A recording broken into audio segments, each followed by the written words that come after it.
Vous m'entendez bien? Ça va? Ouais, c'est bon aussi, monsieur? Vous m'entendez? Ok. Sonitech, c'est un événement sur Montpellier, c'est en juin, je crois. Et c'est un événement très familial qui permet des gens de l'IT de venir présenter un sujet.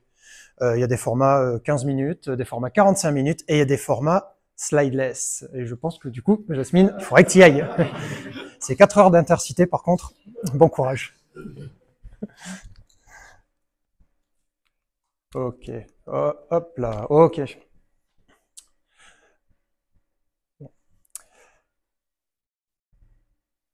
La parole, les mots, on les utilise au quotidien pour discuter, disputer, débattre, décrire, décrier, séduire.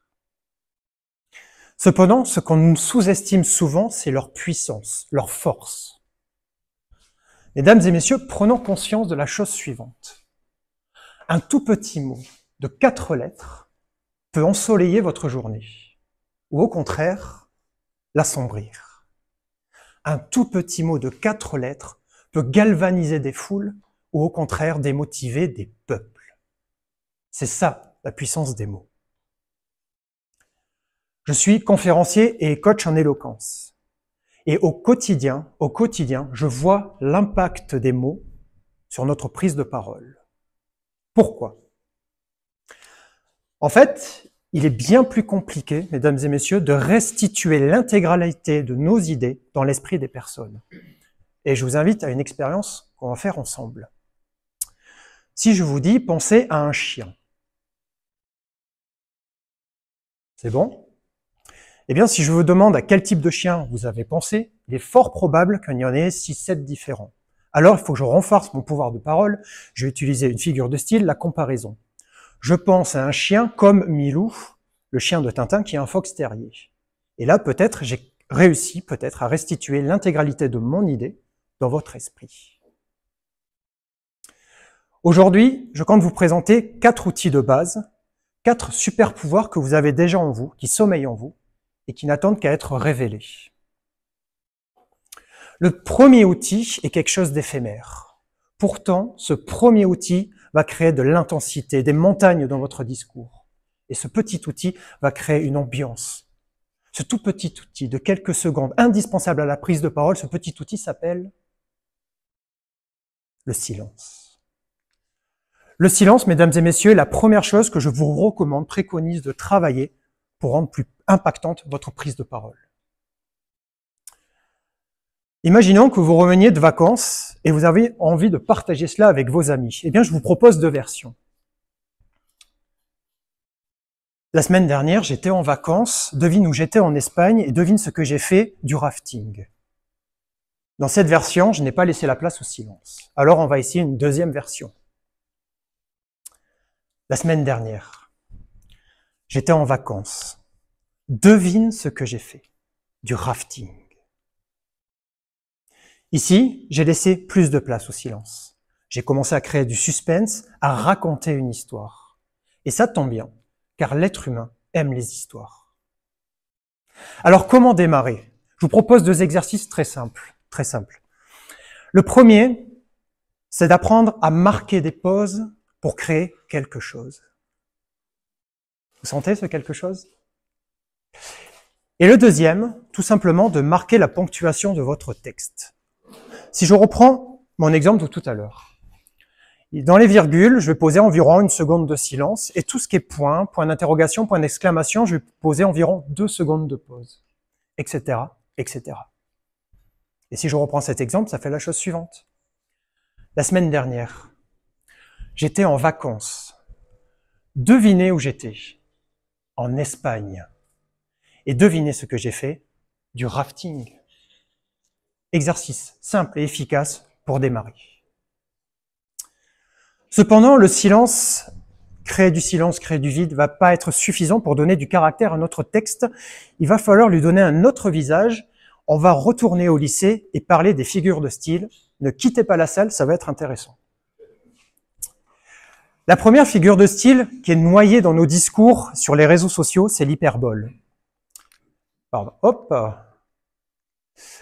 Si je vous dis, je suis très content d'être avec vous, Le trait est la caractéristique de mon hyperbole.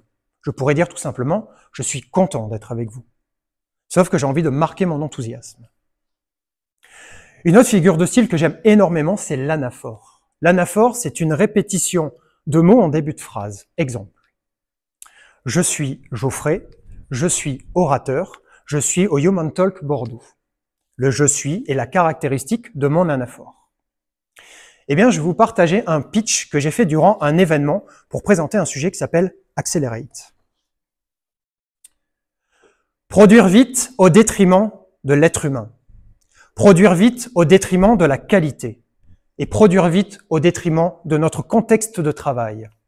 À travers un atelier pédagogique, nous briserons ces 3 clichés en vous faisant découvrir Accelerate. La structure de ce pitch est très facile, 4 phrases. Les 3 premières phrases sont marquées par l'anaphore, produire vite au détriment de. Et je vais créer une interrogation chez le public en disant produire vite au détriment de l'être humain. Pourquoi je dis ça? Je renforce cette interrogation grâce à mon anaphore et à la fin, dans la 4e phrase, je prends un virage. Nous briserons ces 3 clichés en vous faisant découvrir Accelerate. Structure de pitch simple et efficace qui a eu son effet. Les lèvres ne seront pas suffisantes pour renforcer notre prise de parole. Notre corps est aussi tout un super pouvoir. On a plein de talents à l'intérieur pour renforcer notre prise de parole et on va voir 2 autres parties du corps. La première, les yeux, ou précisément le regard. Le regard, mesdames et messieurs, est l'atout majeur pour maintenir l'attention de votre public. Vous avez peut-être fait l'expérience, la mauvaise expérience de discuter en vis-à-vis avec quelqu'un et au bout d'un moment, vous voyez que cette personne détourne le regard parce qu'elle a été attirée par autre chose. Et le temps d'un moment, vous ne sentez plus trop entendu. Ça vous parle, ce genre de situation? Assez désagréable. La personne reprend conscience et rattache votre regard, mais il faut reconstruire quelque chose pour relancer la conversation. Pourquoi ça fait ça? Parce qu'une conversation, mesdames et messieurs, c'est pas « je parle et vous écoutez ». C'est bien plus que ça. C'est « je parle, vous écoutez ». Intérieurement, vous confrontez mes idées à vos opinions. Cela vous fait réagir et j'adapte mon discours en fonction. Et vous le faites déjà naturellement.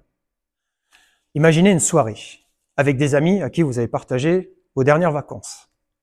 Vous êtes en train de discuter et à un moment, en disant quelque chose, vous voyez quelqu'un réagir et ça blesse la personne. Eh bien, immédiatement, spontanément, vous réagissez en disant « Je suis désolé, je voulais pas dire ça, je voulais le dire comme ça ».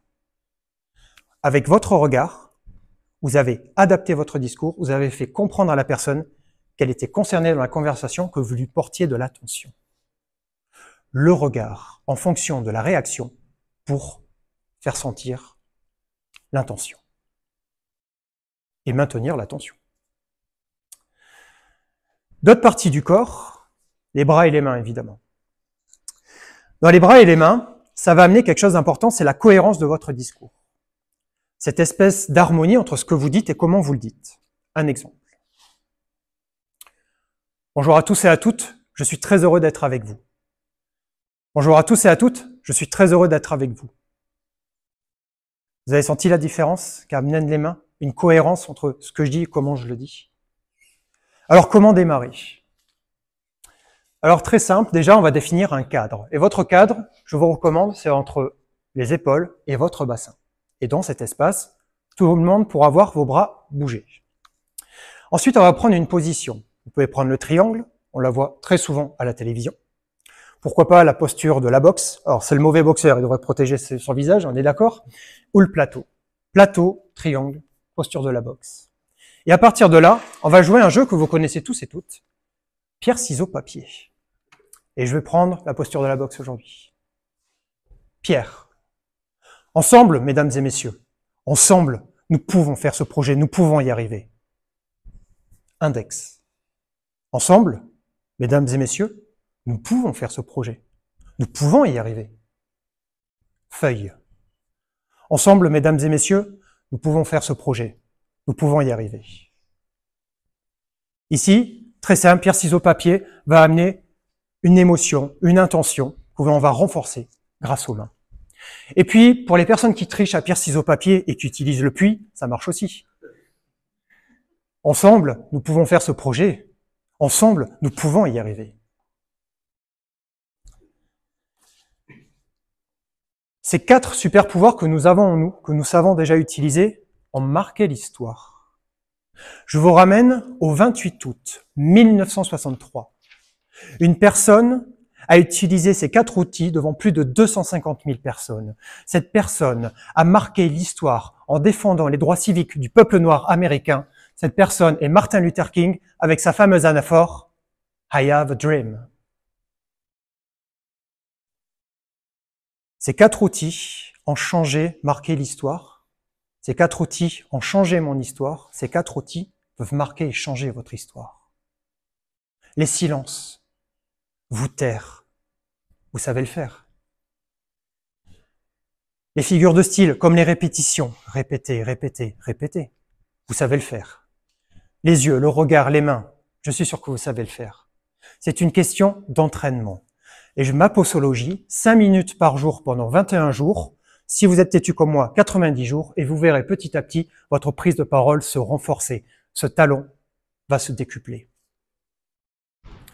En tout cas, je vous remercie pour ce soir, parce que vous avez utilisé un autre de vos super pouvoirs, non pas celui de parler au grand désespoir, mais celui d'avoir pris le temps de m'écouter. Merci et au revoir.